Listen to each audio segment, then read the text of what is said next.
I'm very excited and thankful for the opportunity to be able to share a word this afternoon with all of you. And I want to jump right into the passage and we'll dive into the message. What I've titled it this afternoon is The Greatest in God's Kingdom. As you know, we are in this Christmas season and we've already gone into the Christmas-themed messages. And so just want to kick us off this afternoon, but let us start with Mark 10:35. Mark 10:35. We'll go down further. It says these things. And James and John, the sons of Zebedee, came up to him and said to him, "Teacher, we want you to do for us whatever we ask of you." And he said to them, "What do you want me to do for you?" And they said to him, "Grant us to sit, one at your right hand and one at your left, in your glory."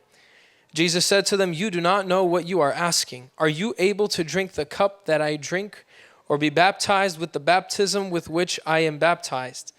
And they said to him, "We are able." And Jesus said to them, "The cup that I drink you will drink, and with the baptism with which I am baptized you will be baptized. But to sit at my right hand or at my left is not mine to grant, but it is for those whom it has been prepared." And when the 10 heard it, they began to be indignant at James and John. And Jesus called them to him and said to them, "You know that those who are considered rulers of the Gentiles lord it over them, and their great ones exercise authority over them. But it shall not be so among you. But whoever would be great among you must be your servant, and whoever would be first among you must be slave of all. For even the Son of Man came not to be served, but to serve, and to give his life as a ransom for many." So with that, before we jump into the passage, I want to go a little bit back into memory lane, at least for me personally, and maybe you can relate.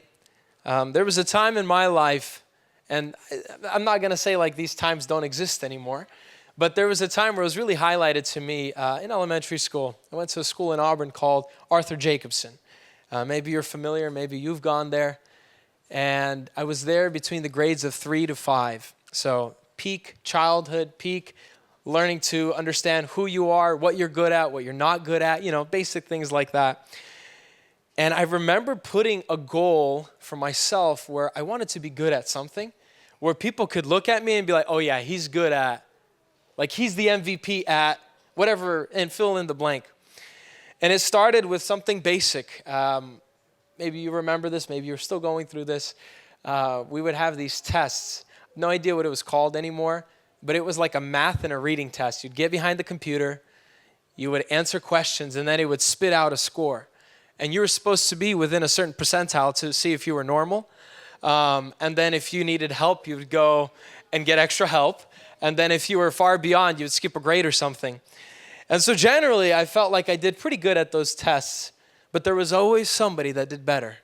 And so I knew that probably wasn't my path. I needed to find something else. And so at around that time, that's when I got excited about the sport of football. And I was generally smaller growing up. I know you'd never tell. I'm a little wider now. But I was always on the smaller end of the scale growing up. And so I couldn't really do much but throw the football. And so I'm like, you know what? I'll be the quarterback whenever we play at recess. But there was another individual who was a lot bigger than me. He played select sports. And coincidentally, he was the quarterback for the Knights somewhere in Renton. And every time we would play and he was on the other team, he would beat me every single time. My team never won. So I realized football was not the path either for me. So we had this thing called like class president. Each grade had a president. And so this was a short-lived desire because I realized it was not going to go very well. I tried, and then I realized I was not charismatic enough. No one would listen to me when I brought up any ideas. So I'm like, that one will go down the tubes. We're not going down that path. But the last one that I remember highlighted for me was already in 5th grade. So this is already later on towards the end of my elementary school days. If you remember AR points, you'd read, you'd take a test, you'd get points, and then those that got the most points, they'd get a prize. There was some levels, and then if you reached a certain level, you'd get a prize. There's something to it. And so I committed that year that I was going to be the one in my class that would get the most points. And so I would do wild things. I can't, like, I was remembering this. Zion right now is sleeping on the floor. He's in that phase. I was in that phase too. I would sleep on the floor so I couldn't sleep very well. So I could wake up in the middle of the night and keep reading so that in the morning I'd go take the test and get my points. But there was one who was better than me. His name was Cole. And every single time I would show him the books I was reading, they would have pictures. His books were about this thick and he would read them in a few days. My books would have about 2 points. His books would have about 15. And so no matter what I tried, it just felt like I could never be the best. I could never be that MVP.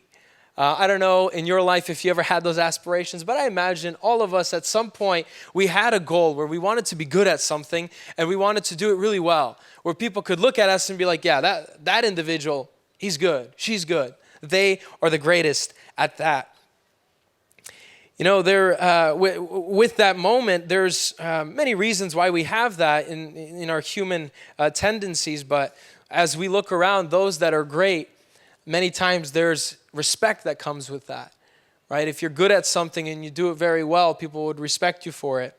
At times there even comes influence, or maybe someone would look and we just want to find somebody's approval, and so individuals pursue a goal to find the approval of somebody else. But whatever it would be, there is that desire within the human to be great. And so the disciples, now coming back to our story, they were similar people. If you look at all of them, they were just common people. They were fishermen. One was a tax collector. One is a zealot. They all had different careers, but nothing too special. If they were to continue going through their career pathway or just living life, they would probably never get to a point, we can't say for sure, but most likely would not come to a point of greatness. There would not be this great influence or respect that might come of the life that they were living as it was. But they came and they followed Jesus. And now Jesus, he calls them, they left everything and they committed themselves onto Jesus. And so now James and John, they've already seen a few things. They see that Jesus, he's the Messiah. He's the one. He's going to do things, big things. And so they came with this confidence. But why? Why them? Just a couple things to highlight. They were part of Jesus' inner circle. There were a few instances where we see that Jesus would take a select few disciples and he would go and do something. You see this in the healing of, or the rising of Jairus' daughter. We see even in Gethsemane already towards the end, he brings these disciples, Peter, James, and John, closer to himself. The transfiguration, it was these disciples that saw Jesus in that space. And one of the things after doing some studying, it's likely that they were actually cousins with Jesus. So not only were they close friends, but there might have been even this familial attachment where, you know, they were family. And so based on these experiences or based on these different moments, they felt comfortable. They felt comfortable with Jesus, and they had the boldness to be able to come up and be like, Jesus, we have a request for you. But they didn't ask it that way. They said, hey, Jesus, you got to do what we ask you right now. I'm reminded, I've done that with my parents. Maybe you've done that. Maybe you're still doing that. That's an approach. And they had what request? They said, Jesus, we want to be at your right, your left hand. We want to be right there. When this all goes down, we want to make sure we're right there. Why was that important? Because those that were close to the king, they'd be advisors. They would be people of influence, people that others would look up to and be like, wow, they're so close to the king. Look at who they are. If we look in Matthew, this scenario is also unfolding, and there's an added element. Not only is it just James and John that come to Jesus, but actually their mom is there, who is most likely Jesus' aunt, or potentially Jesus' aunt. And she's advocating, and she's being added into this dynamic. Well, what was the anticipation? Why was this so vital? Well, they were anticipating something really big. They were anticipating an overthrow of Roman rule. The place that they're living in is under Roman rule, and so everything goes through Rome. And so they're anticipating that Jesus, our Messiah, he will be our new king. He's going to take care of all these Romans, and we will be the new established kingdom here in Israel, in Judah. Their time to shine was coming up. They've been close. They've worked with Jesus. They've walked with Jesus. They've spent time. They've seen things. And so now is the time to put in a good word. I imagine this. I work for a company that's not too small, but it's also not that big. But it has 3,300 employees. And then it's about that many contractors as well. And so our CEO, for example, I've only seen once. We see pictures of her, but that's pretty much the extent of it. There's not too much there. But I had an experience this past September. I saw her for the first time after working directly, indirectly for the company for 5 years. And I remember I'm like walking by and it's just, she's surrounded by her VPs. And there's someone who has the boldness to come in and shake everybody's hands. That was not me. I kind of walked around to make sure, just in case, not to step on anybody's toes. But I think about it. What if I had this opportunity to be really close with Mary Kipp? I'd sit at the same table with her, maybe even help her with her direct tasks. It's one thing when your supervisor gives you a task. It's another when the CEO is like, Vlad. And then suddenly you're like, okay, this is it. We got to take a day off. We got to make sure we're ready to do whatever is requested here. Maybe you work for a big company, maybe you don't, but that's my experience. So now I'm picturing the disciples. They're with their man. Like they're close with Jesus. Like he is the man of the hour. He's the one who's going to take everything. He's going to take care of everything right now. And they're ready to insert themselves and be like, Jesus, we've been close. We're ready to sit really close with you and rule together with you. But it was interesting actually when they decided to bring this up to Jesus. If we look in the passage just before this excerpt of scripture, Jesus is talking about the fact that he's going to need to suffer. He's talking about his death. And I imagine they didn't even understand what was going on. Jesus is saying that he's going to die, and they're saying, Jesus, we're ready for you to rule here on earth. But Jesus literally just a few breaths before was telling them that he will be killed. He will be martyred. He will have to suffer by the hands of these men. And one thing that we're highlighting from what Jesus is continuing to say is that the kingdom of God is not like the kingdom of this world. It does not operate in the same manner. James and John here, they're pointing to a selfish ambition. There's desires, and again, it's natural, it's there. They're ready to go and take care of some business and say, Jesus, we're ready to go and influence and be your advisors. What system did they have examples of? They saw the ruling of their day. They saw even some tyrannical rule, those that would take control and everything was under their control. They may have looked at great rulers of that day and even may have been inspired to be in a position of authority. It was not a unique experience here that we read of James and John. This is actually something they constantly talked about, being great in the kingdom. And again, I believe a lot of those conversations is just influenced by life and what they saw around them. What about today? What about us? Who do we consider great? Who do we look at and we think, those are great individuals. Those are influential people. Those are people that we aspire to be. In our given culture today, athletes are probably a big one. They are given a platform because they're good at a sport. Wealthy individuals, because they have money, there's people that are willing to listen to them and hear what they have to say, and people would consider them great. Politicians who are very eloquent and will tell you everything you want to hear, those people, many look up to them and say they're great. Or celebrities who some got popular for who knows what, but people look up to and say, oh, maybe one day I could be like them and be great like them. How did they get there? Maybe they provided a service. Maybe they were just good at something, or maybe they weren't good at anything and somehow, just some way, it ended up happening. And that's what they were looking at. They saw these individuals, but Jesus is wanting to point them and redirect their attention into a different direction and share the difference between the kingdom that he has, the kingdom of heaven, the one that he is the ruler of, and the kingdom that's here in this world. He goes on and he tells them about a cup. He asks them if they could partake of the cup and be baptized in his baptism. For us, during communion, we have a cup with wine, and we get baptized into the Lord's covenant, and then later become members of the church. Many times we associate things with that, but most likely Jesus is talking about his suffering, that he would drink of the cup of wrath that was to be poured out and to be baptized into his suffering.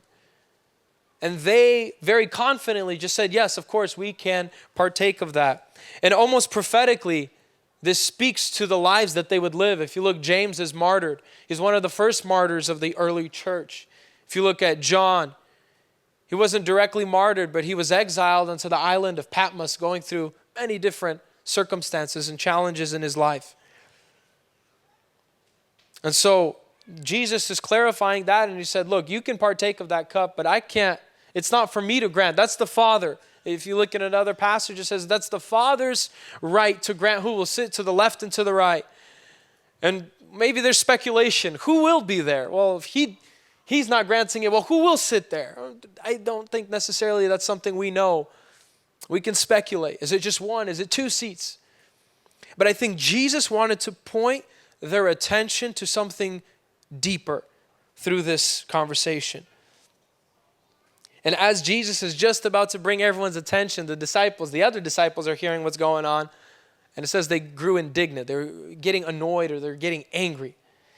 Why were they getting angry? I imagine, this is just my imagination. Have you ever had a time where you wanted to do something and you're like, oh, I just hope they ask me. I hope they ask me. And then someone says, I can do it. And then you're like, oh, I wanted to do it. And they're like, yeah, for sure. If you ask, you can do it. And then you're sitting back, you're like, oh, I wish I asked. I feel like that's what the disciples all experienced in that moment. They were hearing James and John like, oh, I wish I asked before them, because now they're going to sit at the right and the left. Oh, I wish I would have been in that position. Everybody wants to be close to Jesus, but they're annoyed, they're angered. But then Jesus begins to describe the difference in culture between what's on earth and his heavenly kingdom. The Gentiles, the way that they would rule by the godless rulers, they would exercise authority in different ways, but in many times it was oppressive. It was clear that the ruler would do anything his heart desired, even at the expense of the lives of others. But Jesus, he points out that, look, what the world has, that is not the way that you will live. That is not the way that the kingdom of heaven will be.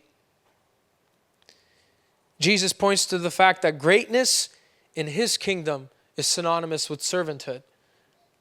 Servanthood, what is servanthood? Well, before getting into that, Jesus is highlighting the fact that the disciples wanted greatness in this kingdom, but I want to emphasize to us that greatness in his kingdom is something for us to strive towards. To be great in his kingdom. Because if I'm great in his kingdom, that means that the king is pleased with my life. As believers, our goal is to satisfy, is to please our God, our Creator. To live a life pleasing to him. And so if we want to be great, how do we get to that place of greatness? I want to be great in the kingdom of heaven. I want to be great in this place. Through the world, it's through self-promotion. It's saying, hey, Jesus, we've been close. We have some relationships. We need some nepotism to take place here. We need to be great in your kingdom. You know us. Come on. You know us, Jesus. There's a self-promotion. It's selfish ambition coming into play. But in the kingdom of heaven, the way to the top is actually through self-denial. It's not through promoting myself, but it's through denying myself. Jesus says this in Matthew 16:24. If anyone is to follow me, let him deny himself and take up his cross. The way to the top is through humility rather than through pride. And so through this, Jesus is challenging the disciples so that they would elevate their perspective higher, so that they would see not themselves, but they would look to the concerns in others. Those great in his kingdom would live not for themselves, but they would live for others. And this is very countercultural. I remember I was having a conversation with a young brother, just asking questions about his life and challenging him in certain areas. And I remember him talking about, his schedule and what he does. And so I challenged him like, hey, why don't you serve? I said, why would I serve? What benefit is that going to give me? That's the way that we are taught in the world. If I'm going to do something, there is something in return that I will receive. If I'm going to invest myself into something, there's got to be a very big ROI, return on investment. My time is worth money. I'm not just going to do something. But Jesus is saying, look, there's no selfish ambition in service, but rather you lay your life down for the sake of others. Rather, you lay your time down, not because you're going to get something in return, but because that is the kingdom culture. It's countercultural to this world. And through service and through that, the lordship of Christ is shown over our lives. Because through our service, we're serving to glorify not ourselves. Can you imagine a servant that's just really trying really hard to serve? Just be like, look how humble I am. Like, it's counterproductive. It's not really, you can't be a humble or a prideful servant. Guys, look how great I am at being humble. Like, it doesn't work. If you're a humble servant, it's to bring yourself low. For what? To be able to exalt another. And who are we exalting? That's the name of Jesus. The lordship of Christ in our lives will be shown through the way that we serve others. And so Jesus is calling us to serve, but who am I to serve? I think for the disciples, it was quite simple, right? They're always walking with Jesus. Hey, they're bringing this person here. There's this need. Jesus is just directly sending them, right? There's people that associate the disciples with Jesus, and they're saying, okay, look, can you help me because we see you with Jesus all the time? What about in my life? Jesus is not physically walking and leading me anywhere. I'm just going to school. I work. I live at home. So who am I called to serve and be a servant for? I believe that the first place that this begins is in our families.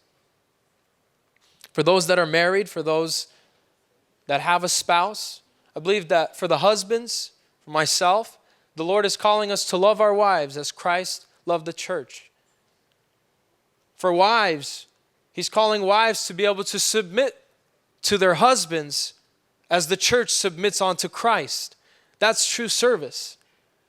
Well, yeah, sure.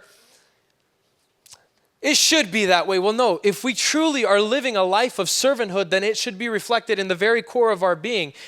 And that starts at home where we are most often, with our husbands, with our wives. If we aren't married and we're just a son, we're just a daughter, the Lord is calling us to be obedient and to honor our parents. That's true service.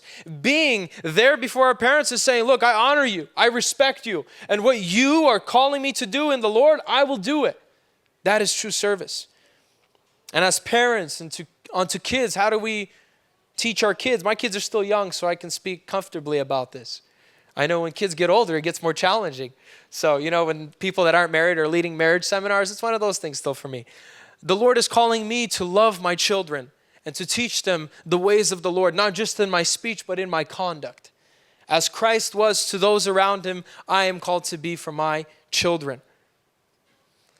And so it extends, I believe that when we are in service in our families, it extends beyond and it goes into the church building.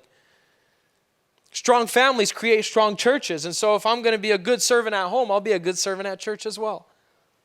How will I serve? Those where there is a need.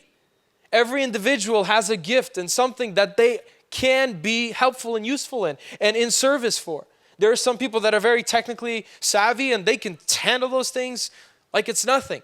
And then there's some people that are the complete opposite. They're just really good with people. They're really good with kids. They're really good with youth. Whatever it is. But the Lord is calling us to be in service. Not because we're looking and saying, God, I want you to pay attention to me serving right now. My investment better be great.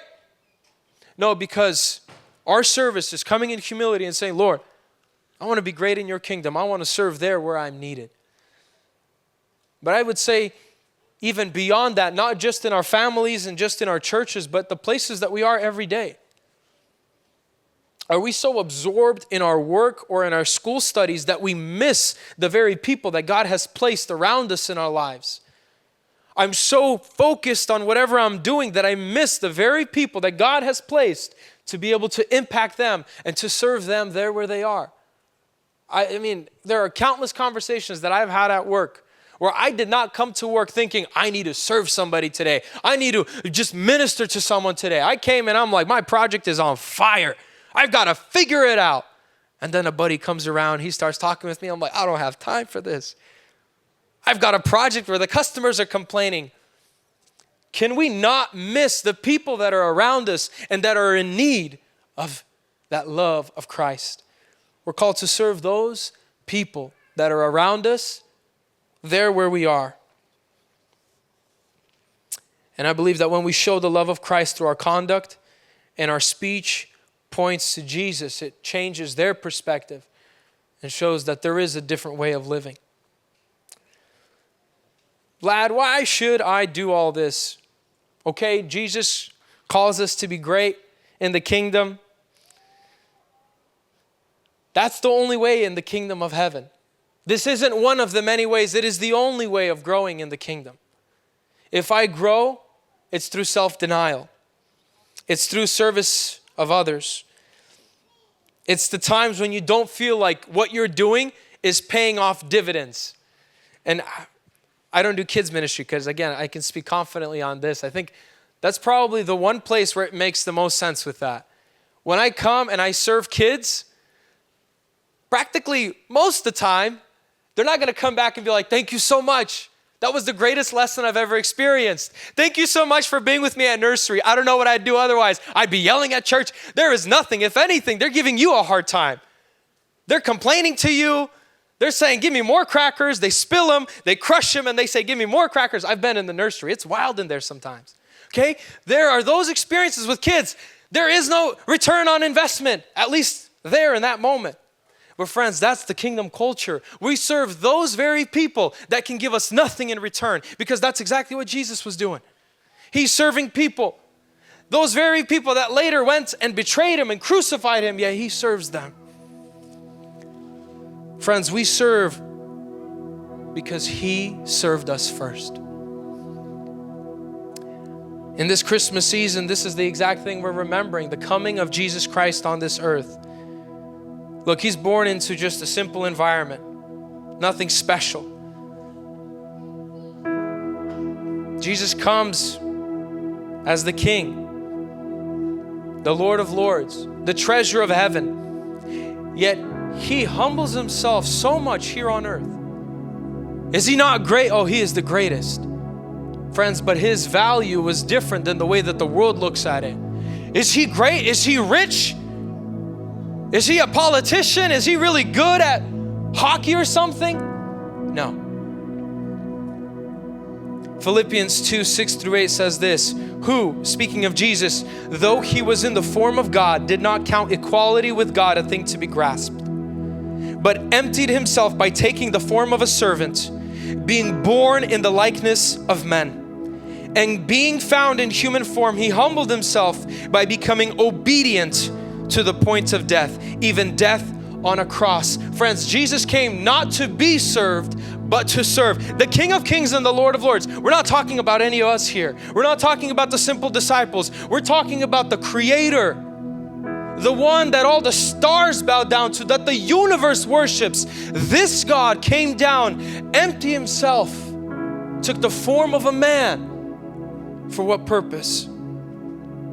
So that we could be reconciled to the Father. He came to change futures. He came to change people's lives. And friends, that's something that's extended to all of us. Jesus came to serve you. Jesus came to serve me in my life.